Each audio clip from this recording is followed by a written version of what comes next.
आई म्हणजे झाडाची सावली थंड, आई म्हणजे झाडाची सावली थंड, जगाच्या उन्हातही देणारी मायेचा गंध, जगाच्या उन्हातही देणारी मायेचा गंध. आई म्हणजे गोड अंगाई गीत, आई म्हणजे गोड अंगाई गीत, तिच्या कुशीत मिळते सुरक्षित प्रीत. आई म्हणजे समुद्राचा अथांग खोली, आई म्हणजे समुद्राची अथांग खोली, सहनशीलतेची पर्वताहुनी मोठी गोली.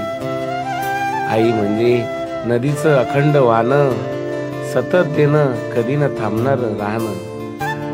आई म्हणजे प्रार्थनेतलं पहिलं नाव, तिच्या विना अपूर्ण वाटतं हे गाव. आई म्हणजे देवाची खरी मूर्ती, तिच्या पायाशीच स्वर्गाची पायरी.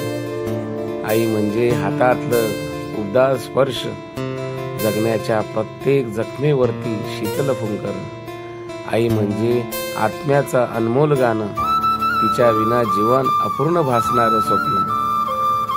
आई म्हणजे जगण्याचं खरं कारण, तिच्या विना नाही कुठलंच यश, नाही समाधान.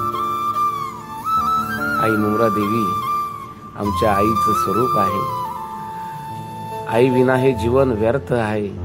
प्रत्येक संकट काळामध्ये आई मुंब्रा देवीचं नाव घेतल्यानंतर संकट दूर होतं आणि संकटाला सामोरं जाण्यासाठी सहनशीलता तयार होते, आत्मनिर्भरता तयार होते. आई सदैव आमच्या अशीच पाठीशी राहो. जय माता दी.